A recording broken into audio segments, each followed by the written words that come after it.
주영석 기자의 뉴스 속으로.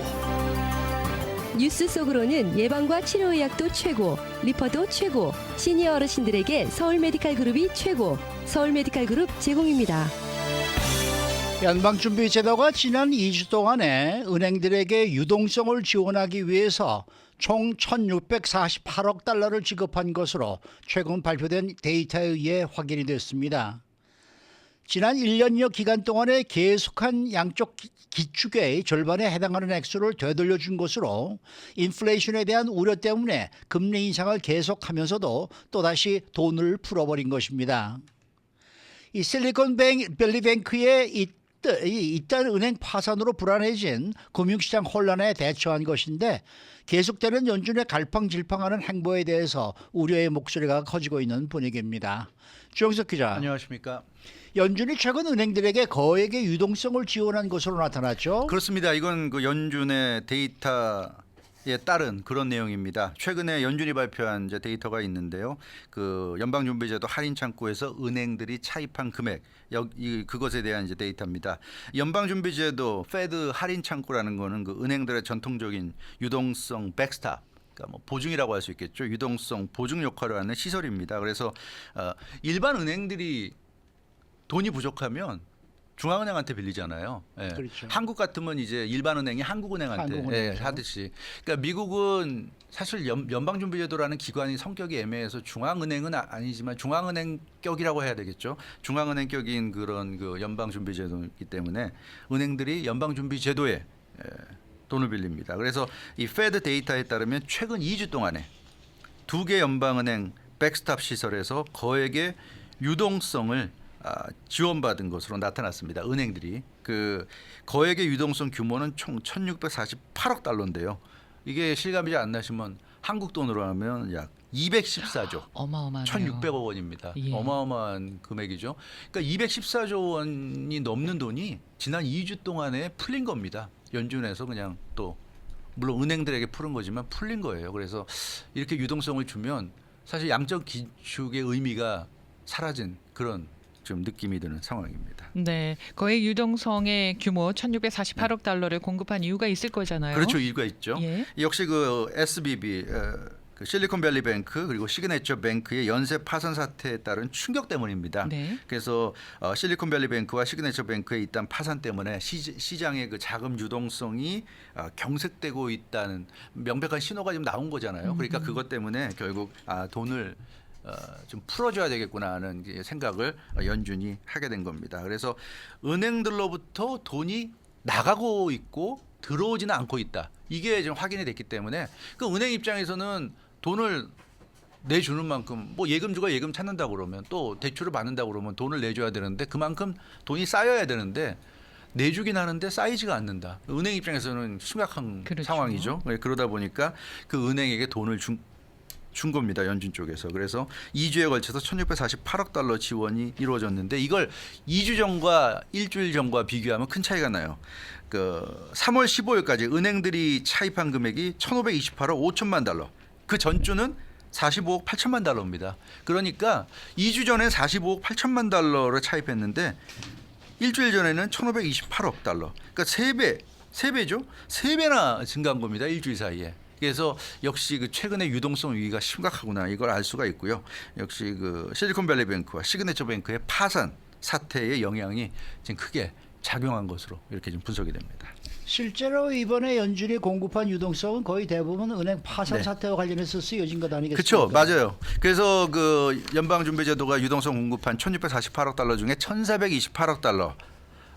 가 이 실리콘밸리 뱅크, 시그네처 뱅크의 신용 연장에 쓰여진 것으로 나타났습니다. 뭐 그럼에도 불구하고 결국 파산이 됐기 때문에 어떻게 보면 이거는 밑빠진 독에 물 붓기가 된 거나 마찬가지인 그런 상황이 됐는데요.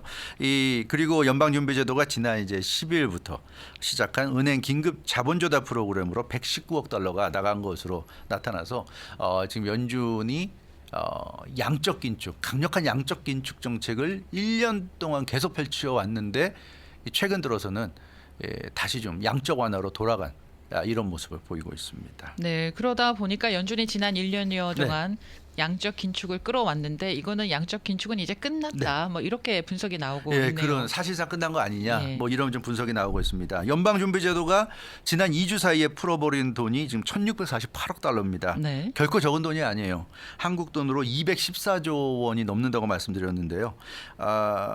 그 이 워낙에 큰 금액을 2주 사이에 풀어버렸기 때문에 지금 상당수 전문가들이 연방준비제도의 양적 긴축이 이제 끝났다. 연방준비제도는 인정 안 할지 몰라도 사실상 끝난 거다. 이렇게 지금 분석을 하고 있습니다. 그 연방준비제도가 지난해 3월부터 2022년 3월부터 금리 인상에 들어갔고요. 본격적인 빅스텝, 자이언트 스텝을 이제 5월, 6월부터 밟아서 그때부터 본격적인 양적 긴축에 들어간 것으로 뭐 0.25% 처음 3월에 올린 거는 뭐 본격적인 양적 긴축이라고까지 하긴 그렇고 그러나 5월부터 자이언트 빅스텝에 들어간 5월부터는 본격적인 양적 긴축에 들어간 것으로 분석이 되는데 지금까지 그 이후 지금까지 거의 1년여 동안을 계속해서 양적 긴축을 강하게 유지하면서 대차 대조표를 축소시켰습니다. 그래서 지난 1년여 기간 동안 시중에 풀렸던 돈을 계속 걷어들이면서 물가 잡기에 올인한 것이 결국 연방준비제도였어요.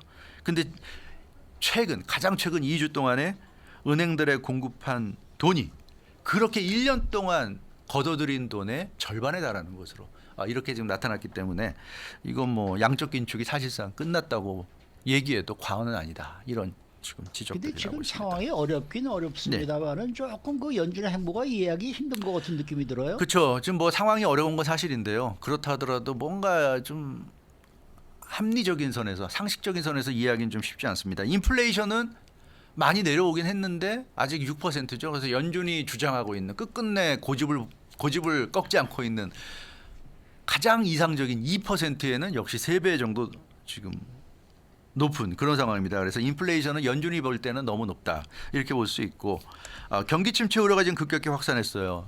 실리콘밸리뱅크, 시그네처뱅크 파산 때문에 경기 위축 국면을 지금 확인시켜주고 있습니다. 그러니까 연준은 진퇴양난이잖아요. 그 인플레이션만 볼 때는 금리 인상 계속 해야 되고 양적 긴축을 계속 해야 되는데 경기 침체 우려가 확산돼서 은행들이 나가 떨어지는 상황을 보면 더 금리 인상했다가는 난리가 날 거고 지금도 이미 난리가 났지만 더 난리가 날 거고요. 더 심각해질 거고 이런 상황에서 은행 몇 개 더 만약에 파산이 되면 정말 걷잡을 수 없을 겁니다. 그래서 연준 입장에서는 유동성을 지금 공급하고 있잖아요. 이건 뭐예요? 양적 완화로 돌아간 거예요. 양적 완화라는 건 금리 인상을 하는 효과를 상쇄시키는 거 아닙니까? 금리 인상을 할 이유가 없는 거죠.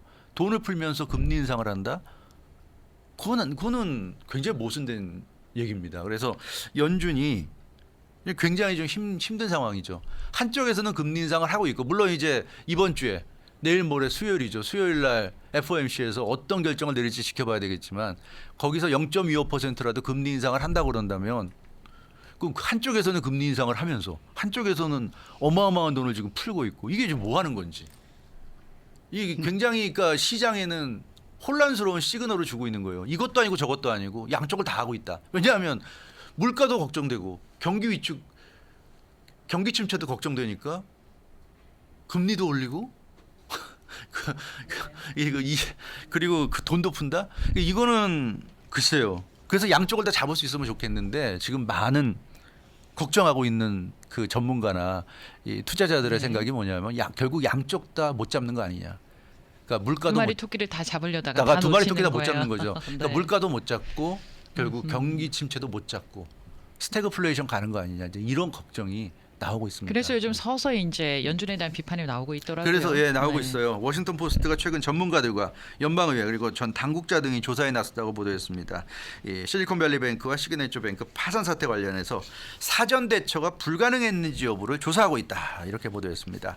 그러니까 결국 사전 대처라는 건 물론 은행 경영진에 대한 조사도 있어야 되겠지만 규제 당국인 연방준비제도가 은행들이 파산을 부르기 전까지 무엇을 했는지도 조사 대상이다 이렇게 얘기하고 있습니다. 사실 은행도 결국 영리를 추구하잖아요. 그러니까 은행도 은행이 알아서 모든 법을 잘 지켜가면서 원칙을 지켜가면서 어떤 활동을 하기를 기대한다? 그럼 불가능하죠. 그렇기 때문에 법이 있는 거고 규제기관이 있는 겁니다. 규제기관이 단속을 했어야죠. 그런데 그런 부분에서 과연 연방준비제도가 자기 역할을 했느냐 이제 이런 지적이고요. 제니 옐런 재무부 장관도 최근에 열린 연방상원은행위원회 청문회에 출석해서 실리콘밸리뱅크와 시그네처 뱅크 사태 관련한 규제 당국의 역할을 확인할 필요가 있다 이렇게 인정했어요. 규제 당국은 연방준비제도를 의미하는 겁니다. 그러니까 연방준비제도가 제대로 지금 역할을 하고 있는지를 살펴볼 필요가 있다고 재무부 장관도 지금 인정을 해서 연방준비제도가 상당히 지금 곤혹스러운 처지에 몰리고 있는 것 같습니다. 근데 규제 당국이라는 게 결국은 예. 연준을 의미하는 거 아니겠습니까? 근데 연준이 과연 제대로 자신의 역할을 했냐 안 했느냐 이게 지금 논란의 대상이 돼야 그렇죠. 되는 거 아니에요? 그러니까 지금 제니 옐런 재무부 장관도 그 얘기를 했잖아요. 은행위원회 청문회에 출석해서 규제 당국의 역할을 확인할 필요가 있다. 그리고 하버드 대학의 데니얼 터룰로 법대 교수 이분도 연준의 역할을 반드시 따져야 된다고 주장하고 있습니다. 이분은 사실 연준 출신입니다. 2009년부터 2017년 사이에 연준 이사로 활동했어요. 그러니까 연준이 친정격인데 자기 친정에 대해서 아주 강하게 비판했습니다. 데니얼 터룰러 하버드 법대 교수는 이번 사태에 대해서 물론 실리콘밸리 뱅크와 시그네처 뱅크 실리콘밸리 뱅크와 시그네처 뱅크 은행들에게도 물론 책임이 있다. 책임이 있다는 당연하다. 그러나 은행들을 관리 감독해야 될 연준의 책임도 분명히 있다. 이런 얘기를 하고 있습니다. 그래서 어느 한쪽만 따질 게 아니다. 은행만 따져서도 안 되고 연준만 따져서도 안 되고 양쪽을 다 따져봐야 된다. 이런 얘기를 하고 있습니다. 그러니까 실리콘밸리 뱅크를 예로 들면 당사자로서 자금 조달의 위험을 충분히 평가하지 않았다. 그래서 이렇게 엉망이 될 때까지 이런 식의 경영을 해왔고 결국은 수습이 안 되니까 파산을 불러버렸다. 이제 이런 얘기고요.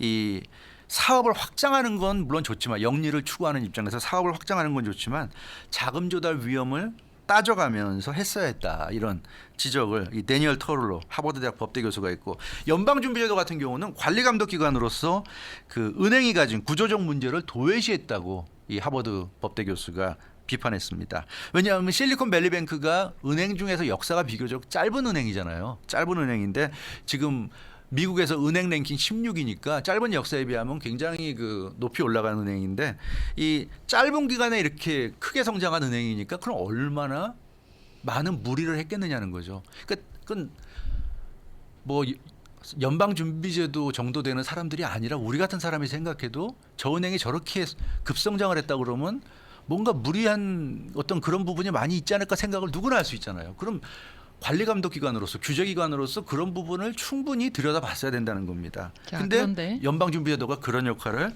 제대로 못했다. 이제 결국 이런 비판이 나오고 있습니다. 미국에 은행이 많잖아요. 네. 근데 연준이 그 모든 은행의 문제점을 다 알지는 못하지 않겠습니까? 그렇죠. 그렇게 생각할 수 있는데 예. 그러면 연준이란 기관은 없애야죠. 우리가 왜 연준이 왜 필요합니까? 연준이 존재하는 이유는 은행 규제하라고 감독하라고 존재하는 건데 네. 그런 역할도 못한다 그러면 연준이란 기관에 존재 가치가 없는 겁니다. 그 미국의 중앙은행 격이잖아요. 그래서 이 모든 은행을 통제하고 관리하고 감독하는 일이 연준의 주 업무입니다.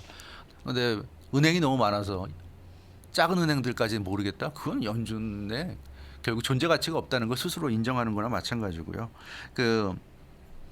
앞서도 말씀드렸다시피 은행들이 어려워지면 가장 우선적으로 SOS를 보내는 곳이 중앙은행입니다. 연준입니다. 그렇기 때문에 연준이 은행들의 어려움을 모를 수가 없어요. 모를 수가 없습니다. 그 실리콘밸리뱅크도 지난해 말부터 2022년 말부터 연방준비제도 앞서 말씀드린 할인 창구 백스탑에 가장 많은 금액을 빌린 것으로 나타났습니다. 그러니까 어려운 은행들은 이 백스탑을 통해서 돈을 빌리는데 실리콘밸리가 최소한 4, 5개월 전부터 이 백스탑을 통해 가지고 돈을 빌렸다는 거죠. 그럼 연준이 모를 수가 없어요. 실리콘밸리뱅크가 뭔가 위험하구나. 뭔가 좀 문제가 있구나. 그런데도 결국 파산을 부를 때까지 아무런 조치를 취하지 않았다. 이걸 어떻게 우리가 봐야 되냐 이제 그런 얘기죠. 그래서 연준이 제대로 일하는 기관이었다면 지난해 말에 실리콘밸리뱅크 상황에 대해서 조사를 하면서 긴급한 조치를 취했어야 된다. 그러면 파산까지 가지 않을 수도 있었다. 근데 결국 아무런 조치도 안 했잖아요. 금리 인상밖에 모르는 연준이다. 그 브루킹스 연구소의 에런 클라인 선임 연구원도 연방준비제도를 강하게 질타했는데요. 이 실리콘밸리뱅크는 연방준비제도, 샌프란시스코 연방준비은행의 관리 감독을 받는 은행인데 이 폭발적인 성장 속에서 보험 적용이 안 되는 예금 비중이 굉장히 높습니다. 우리가 다 알고 있죠. 거의 70% 이상이 보험 적용 대상이 안 되는 그런 그 예금인데 그런데 어떻게 이렇게 연방준비제도나 샌프란시스코 연방준비은행이 이렇게 나몰라라 할 수 있느냐.